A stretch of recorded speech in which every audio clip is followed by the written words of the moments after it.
साथियों, स्वागत है आप सभी का हमारे YouTube चैनल ज्ञान आरबीएल में। दोस्तों, आपको पता है कि हम आपके यूपीएसआई को लेकर के दोस्तों डीपली हम संविधान पढ़ रहे थे और संविधान में बहुत ही जो इम्पोर्टेंट टॉपिक है मौलिक अधिकार देख रहे थे। ठीक है, अगर मैं बात करूं दोस्तों मौलिक अधिकार की, तो दोस्तों ये मौलिक अधिकार का चौथा पार्ट है। ठीक है, और ऑल ओवर जो संविधान में पढ़ा रहा हूं दोस्तों, संविधान का ये 17वां पार्ट है दोस्तों। इसमें हम मौलिक अधिकार देख रहे थे। ठीक है, आपको पता है कि हमने समता का अधिकार देख लिया था, स्वतंत्रता का अधिकार देख लिया था। आज दोस्तों हम शोषण और धर्म की स्वतंत्रता का अधिकार इस वीडियो में देखने वाले हैं। देखिए, जो लोग पहली बार जुड़े उनको मैं आपको बता दूं कि वो साथियों हमारे प्लेलिस्ट में चले जाएं, ज्ञान आरबीएल के प्लेलिस्ट में जाएंगे तो वहाँ देखिए हमने संविधान के लिए प्लेलिस्ट बना दी है। देखिए ये प्लेलिस्ट है संविधान की यूपीएसआई लेवल की। देखिए अगर यूपीएसआई लेवल के पढ़ा रहा हूँ दोस्तों तो आप पुलिस तो आराम से निकलेगा। ठीक है, सभी एग्जाम्स के लिए ले सकते हैं क्योंकि थोड़ा डीपली में चल रहा हूँ। ठीक है, तो यहाँ से दोस्तों वो सभी क्लासेस ले सकते हैं संविधान की। इसके अलावा दोस्तों मूल विधि की भी क्लासेस मैंने पढ़ाई हैं। ठीक है, तो मूल विधि की क्लासेस देख सकते हैं और आपके स्टैटिक जीके की भी क्लासेस आपको मिल जाएंगी। ठीक है, आपको पता है कि मूल विधि दोस्तों हमने इतनी सारी क्लासेस दे दी हैं, जैसे दहेज प्रथा हो गया, सूचना का अधिकार हो गया, भ्रष्टाचार निवारक हो गया, राष्ट्रीय सुरक्षा अधिनियम हो गया, अनुसूचित जनजाति और पर्यावरण मानवाधिकार। तो लगभग इतने हो गए दोस्तों, और भी आगे मैं शुरू करूंगा दोस्तों। ये हमारी, अगर देखिए जिनको ई बुक्स वगैरह चाहिए, पीडीएफ चाहिए दोस्तों, हमारे ज्ञान आरबीएल ऐप को डाउनलोड कर सकते हैं। ये देखिए हमारी जो स्टैटिक वाली दोस्तों ई बुक्स है, इतने सारे चैप्टर हैं जो स्पेशल टॉपिक हैं, 99 रुपीज़ में आपको मिलेगी ज्ञान आरबीएल ऐप से। इसके लिए आपको दोस्तों हमारा ई बुक्स वाले ऑप्शन पे आना होगा ऐप डाउनलोड करने के बाद। और सो वहाँ पर जैसे आएंगे, देखिए ये आपके मूल विधि की पीडीएफ बैच है। ठीक है, 149 रुपये में आपको दोस्तों ये मूल विधि की पीडीएफ बैच मिल जाएगी। इसमें दोस्तों आपको पता है लगभग 14 प्लस दोस्तों आपके अधिनियम डाल दिए गए हैं दोस्तों। बहुत जल्द सारे अधिनियम डाल दिए जाएंगे जिनको आप निकलवा के प्रिंट भी करवा सकते हैं। ठीक है, तो ये मिल जाएगा दोस्तों, ये ऑफर प्राइस है। और इसके अलावा मेरे दोस्तों कंप्यूटर की बुक है। ठीक है, ये आपके हिंदी की दोस्तों, हिंदी साहित्य, हिंदी ग्रामर और उत्तर प्रदेश स्पेशल की 50 रुपए की। और दोस्तों ये रही स्टैटिक जी के दोस्तों स्पेशल टॉपिक्स की। इतने सारे टॉपिक्स हैं, आप देख सकते हैं। और अपडेटेड है एकदम दोस्तों, जीएसटी जो न्यू आया दोस्तों वो भी इसमें अपडेटेड है। तो लेके दोस्तों इसे डाउनलोड करके प्रिंट आउट भी कराना चाहें करा सकते हैं। इसी तरीके से दोस्तों आप नीचे जाएंगे तो आपको पॉलिटी, हिस्ट्री, जियोग्राफी वगैरह के भी ई बुक्स आपको दिख जाएंगी जिन्हें आप परचेज कर सकते हैं, जिनका लिंक दोस्तों डिस्क्रिप्शन बॉक्स में मैं दे दूंगा। चलिए शुरू करते हैं वीडियो को। तो चलिए साथियों, मौलिक अधिकार। देखिए मौलिक अधिकार में ही हमने साथियों क्या क्या देख लिया था आपको बता दें।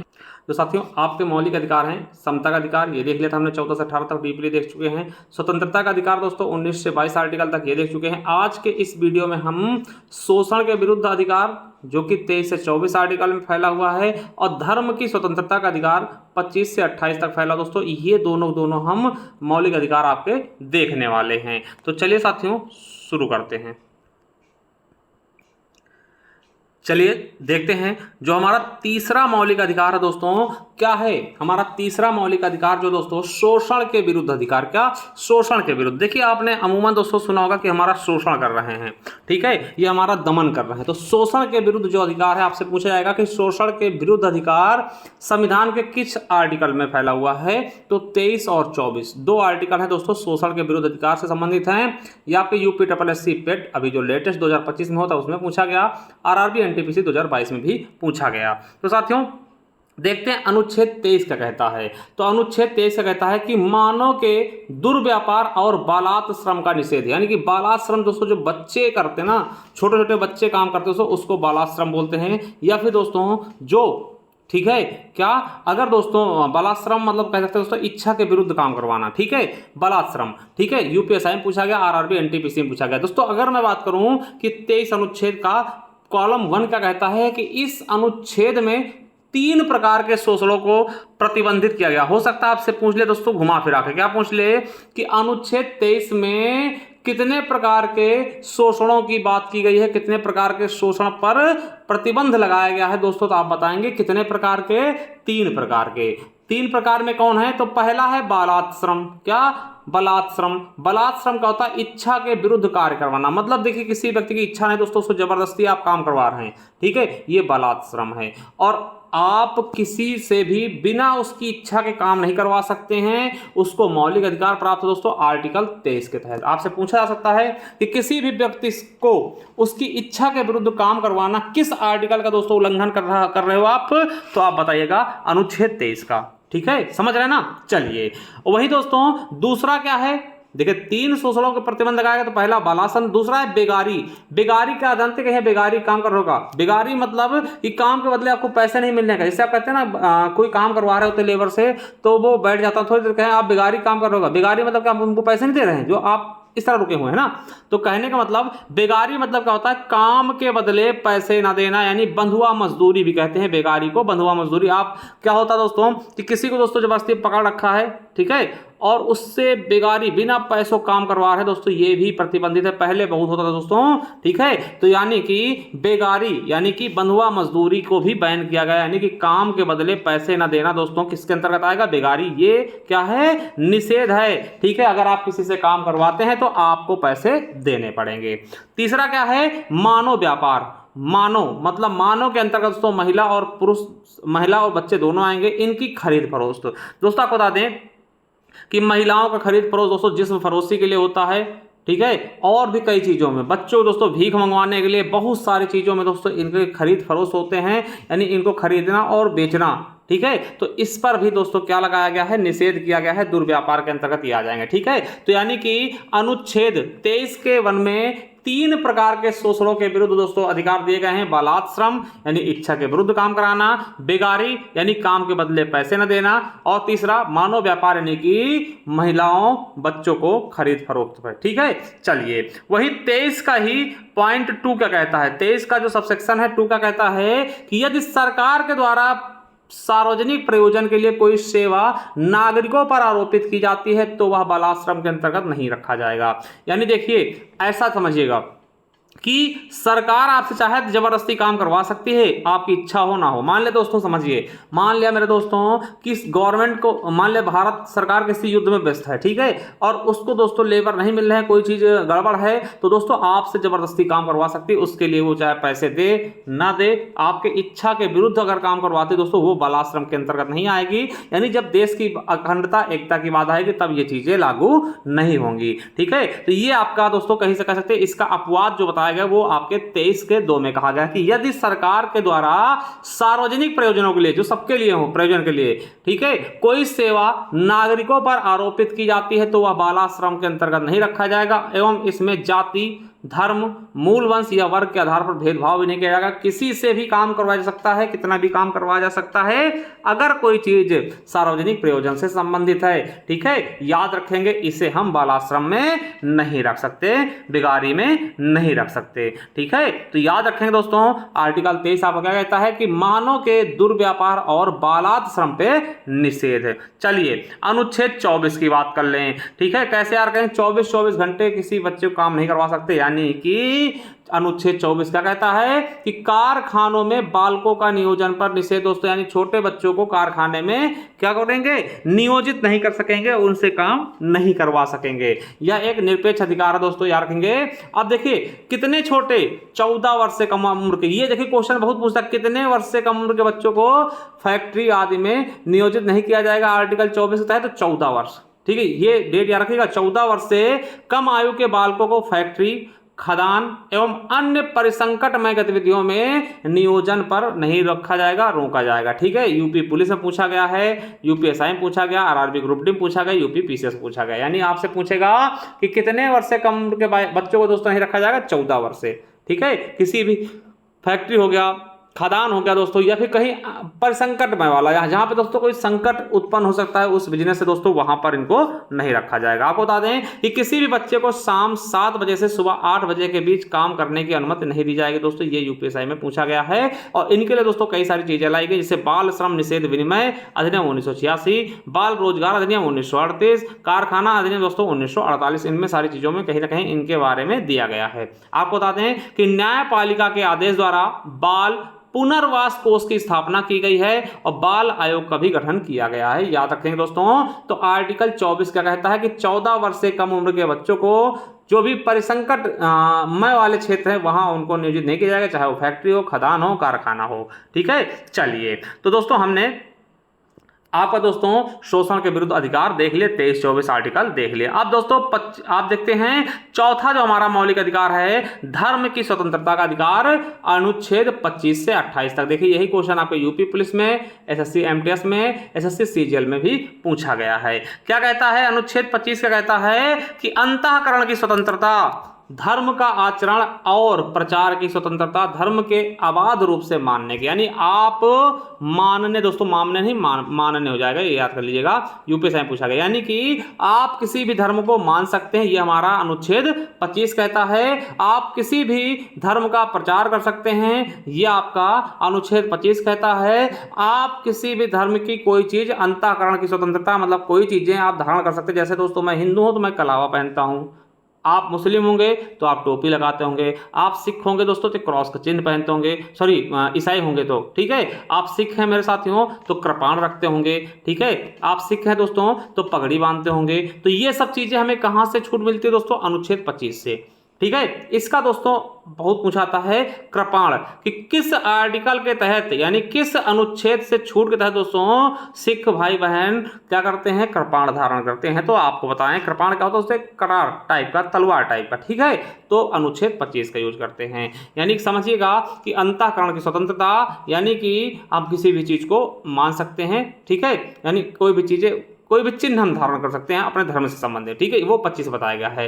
धर्म का आचरण कर सकते हैं और प्रचार भी कर सकते हैं, ठीक है। यह अनुच्छेद भारतीय राष्ट्र के धर्मनिरपेक्ष चरित्र को दर्शाता है, बिल्कुल, कि राष्ट्र का कोई धर्म नहीं है उसको दर्शा रहा, कहीं ना कहीं यूपीएससी में पूछा गया है। क्यों? क्योंकि किसी भी धर्म को आप मान सकते हैं, किसी भी धर्म की चीजें आप पहन सकते हैं, ठीक है। जैसे मेरे दोस्तों कलावा पहनना, तिलक लगाना, प्रतीक चिन्ह, टोपी पहनना, ठीक है, कृपाण धारण करना, ये अंतःकरण की स्वतंत्रता दोस्तों, ये आपको यूपीएससी में पूछा गया है। आपसे पूछ सकता है कि कोई भी मुस्लिम व्यक्ति टोपी लगा सकता है, ये किस अनुच्छेद तहत? तो आप कहेंगे अनुच्छेद 25 के तहत। कोई भी सिख भाई बहन कृपाण धारण कर सकते हैं, ये किसके तहत अंतर्गत इसकी आज़ादी है? तो 25 के तहत, ठीक है। तो ये आपको याद रखना कि मतलब कि अनुच्छेद 25 हमें कोई भी प्रतीक चिन्ह धारण करने की छूट देता है, धार्मिक प्रतीक चिन्ह, ठीक है। चलिए, और यही भी दोस्तों याद रखिएगा कि अनुच्छेद 25 के तहत 2 व्याख्याएं भी की गई हैं। जैसे पहला क्या है कि कृपाण धारण करना और साथ लेकर चलना सिख धर्म का अंग समझा जाएगा। ये भी कहा गया कि आप कृपाण धारण करके उसको साथ ले सकते हैं,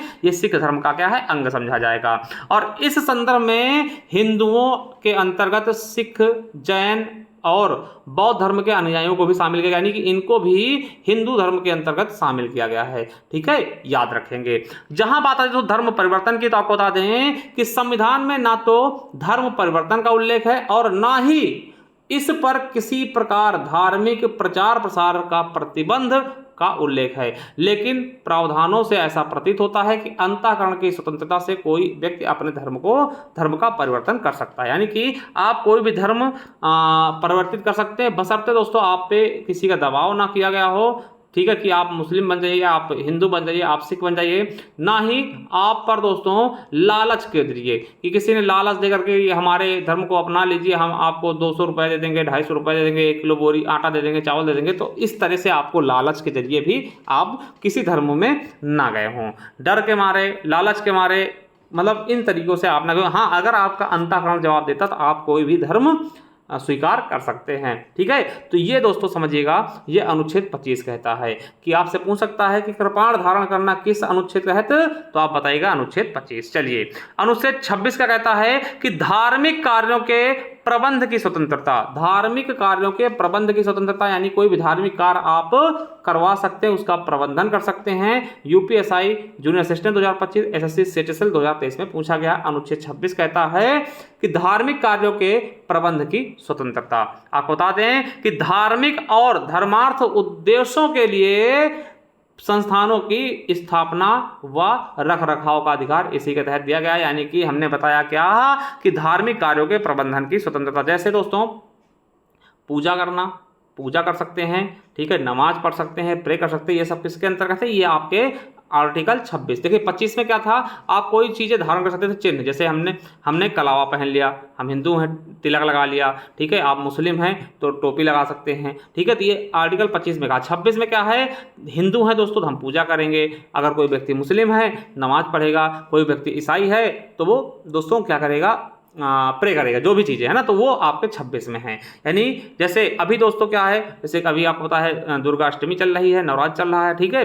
तो दोस्तों यहाँ पे जरा जरा पंडाल वंडाल लगेंगे, ठीक, उनकी पूजा अर्चना की जाएगी। तो ये चीज़ें किसमें, किसके अंतर्गत है, 26 के तहत, ठीक है। यानी धार्मिक और धर्मार्थ उद्देश्यों के लिए संस्थानों की स्थापना व रखरखाव का अधिकार किसके अंतर्गत है, तो आपके 26 के अंतर्गत। 26 में 4 चीजें कही गई। पहला क्या है कि धार्मिक कार्यों का प्रबंधन का अधिकार, यानी धार्मिक कार्य आप कर सकते हैं दोस्तों, ठीक, उसका प्रबंधन कर सकते हैं इजाजत देकर के। जैसे कि अभी दोस्तों मान लिया दोस्तों नवरात्र आएगा, नवरात्र चल रहा है, तो नवरात्र में दोस्तों कोई भी चीजें मतलब पंडाल लगाना हो गया, ठीक है, कथा भागवत कहना हो गया, ठीक, दशहरे में रावण का पुतला फूकना हो गया दोस्तों, उसके लिए, है ना। या फिर दोस्तों हर एक मतलब समाज में हर एक दोस्तों धर्म में ऐसे प्रबंधन कर सकते हैं, ठीक है। 26 का 2 क्या कहता है, आर्टिकल 26 का कॉलम उप कॉलम 2 क्या कहता है दोस्तों, इसके द्वारा जिसके अंतर्गत धर्मावलंबियों को धार्मिक संस्था की स्थापना का भी अधिकार है, यानी धार्मिक संस्था को भी खोल सकते हैं, ठीक है, जिसमें धर्म से संबंधित संस्थाएं उसको खोल सकते हैं, ठीक है। चलिए 26 का 3 क्या कहता है कि चल अचल संपत्ति के अर्जन एवं स्वामित्व का अधिकार होगा, और 26 का 4 कहता है इन संपत्तियों के प्रशासन का भी अधिकार होगा, ठीक है। और दोस्तों जैसे कि पूजा करना, नमाज करना, है ना, और प्रे करना, ये सब किसके उदाहरण है, आर्टिकल 26 के। चलिए वही आर्टिकल 27 का कहता है कि किसी धर्म विशेष की अवृद्धि, क्या, किसी धर्म विशेष की अवृद्धि के लिए करों के संदाय के बारे में स्वतंत्रता, यानी कि किसी भी धर्म पर दोस्तों कोई अतिरिक्त कर नहीं लगाया। जैसे जजिया कर किस पे दोस्तों, गैर मुस्लिम पे लगाया जाता था, वैसा कुछ नहीं होगा अब, ठीक है, ये कहा गया है। यानी कि राज्य के द्वारा किसी धर्म विशेष के प्रोत्साहन के लिए किसी प्रकार का करारोपण नहीं किया जाएगा, परंतु किसी विशेष उद्देश्य से जो उस धर्म से संबंधित या उसके लिए शुल्क वसूला जा सकता है दोस्तों। जैसे आप तीर्थ यात्रा जाते हो तो आपसे कर लिया जाता है ना, हज यात्रा करने जाएंगे तो आपसे सुविधा शुल्क लेता है। देखिए ये आप ही पे खर्च होने वाला शुल्क होता है, ठीक, आपसे थोड़ा बहुत ले लिया जाता है और आपकी ही सुरक्षा पे, आपकी ही सुविधा के लिए गवर्नमेंट उसको खर्चा करती है, ठीक है। तो ये 27 में कहा गया है कि किसी भी प्रकार की धार्मिक संबंधी कोई भी टैक्स आपसे नहीं लिया जाएगा। जैसे जजिया कर का दोस्तों ये उदाहरण कह सकते हैं कि जजिया कर दोस्तों लगाया जाता था, तो अगर आज होता तो वो कहते हैं 27 का विरोध है, ठीक है, 27 का अनुच्छेद 27 का क्या है, अपवाद है वो, ठीक है। चलिए अब अनुच्छेद 28 का कहता है, अनुच्छेद 28 का कहता है कि कुछ शिक्षण संस्थानों में धार्मिक शिक्षा या धार्मिक उपासना की उपस्थिति के बारे में स्वतंत्रता, यानी कि जहां पर दोस्तों आप धार्मिक शिक्षा दे सकते हैं, ठीक है, धार्मिक उपासना कर सकते हैं। जैसे दोस्तों आपको पता है कि मदरसा दरसा है तो इसी के तहत, ठीक है। चलिए जैसे कि क्या क्या है दोस्तों आपको बता दें कि राज्य के द्वारा पूर्णतया संचालित संस्थानों में किसी प्रकार की धार्मिक शिक्षा नहीं दी जाएगी। यानी अगर दोस्तों कोई गवर्नमेंट फंडिंग कर रहा है तो वहां पे आप धार्मिक शिक्षा नहीं दे सकते दोस्तों। पूर्णतया अगर सब पूरा का पूरा पैसा दोस्तों गवर्नमेंट दे रही है 100%, तो वहां पे आप धार्मिक शिक्षा नहीं दे सकते, ये आपका कहा गया है। दूसरा क्या है, किसी ट्रस्ट के द्वारा स्थापित शैक्षिक संस्था में धार्मिक शिक्षा दी जा सकती है। मान लो दोस्तों कोई ट्रस्ट स्थापित करता है, जैसे दोस्तों मदरसा किसी ने स्थापित किया, या फिर दोस्तों गुरुकुल होगा जैसे हिंदू में होता है दोस्तों, वहां पे हिंदू संबंधी रीति रिवाज दोस्तों पढ़ाया जाता है। क्यों? क्योंकि दोस्तों किसी गवर्नमेंट द्वारा ही चालू किया गया, इसमें गवर्नमेंट 100% फंड नहीं देती, ठीक है। तो किसी ट्रस्ट के द्वारा ये चल रहे हैं तो इनमें दी जा सकती है, ठीक है। यानी जो सरकारी स्कूल होंगे वहां पे धार्मिक शिक्षा नहीं दी जाएगी, ठीक है। मगर कोई ऐसे दोस्तों ट्रस्ट द्वारा कोई स्थापित है तो वहां पे दी जा सकती है, ठीक है। अगला तीसरा है कि धार्मिक शिक्षा सशर्त जारी की जा सकती है, दी जा सकती है यदि वे शिक्षण संस्थाएं जो राज्य से अनुदान प्राप्त करती हैं अथवा उन्हें राज्य में मान्यता प्राप्त हैं, उनमें बच्चों की सहमति से धार्मिक शिक्षा दी जा सकती है। यानी बच्चों की सहमति धार्मिक शिक्षा दी जाती है। यदि व्यक्ति अल्प वयस्क है तो उसके अभिभावक से सहमति लेनी आवश्यक होगी। तो ये चीज समझ के दोस्तों आपके अनुच्छेद 28 क्या कहता है, ठीक है। देखिए आई होप आपको देखिए ये सारी चीजें आपको समझ में आई होंगी, ठीक है। देखिए हमने क्या हुआ दोस्तों कि हमने समानता का अधिकार, स्वतंत्रता का अधिकार, शोषण का अधिकार, शोषण के विरुद्ध अधिकार और धर्म की स्वतंत्रता दोस्तों, ये 4 के 4 हम दोस्तों देख चुके हैं। चलिए नेक्स्ट चीज़ें हम नेक्स्ट वीडियो में देखेंगे। आप बता दें कि चले जाइए प्लेलिस्ट पर दोस्तों, हमारे ज्ञान आरबीएल ऐप के ज्ञान आरबीएल के प्लेलिस्ट में दोस्तों जाएंगे तो ये देखिए आपको संविधान का हमने प्लेलिस्ट अलग बना दिया है, मूल विधि का बना दिया, स्ट्रैटेजी के बना दिया। और दोस्तों जिनको ई बुक्स वगैरह चाहिए हमारे ज्ञान आरबीएल ऐप को डाउनलोड कर लें, ठीक है, ज्ञान आरबीएल ऐप को डाउनलोड करें दोस्तों, वहाँ सारी ई बुक्स मिल जाएंगी। और दोस्तों जो ये मैं पढ़ा रहा हूँ ये इसी ई बुक से पढ़ा रहा हूँ दोस्तों, ये आपको 50 रुपये मिल जाएगी हमारे ज्ञान आरबीएल ऐप पर, जिसका लिंक नीचे डिस्क्रिप्शन बॉक्स में मिल जाएगा, जा करके दोस्तों इसे ले सकते हैं, ठीक है, और इन्हें प्रिंट भी आप करवा सकते हैं। तो चलिए थैंक यू, धन्यवाद दोस्तों, मिलते हैं किसी नेक्स्ट वीडियो में, तब तक के लिए जय हिंद, जय भारत, वंदे मातरम, thank you, love you all.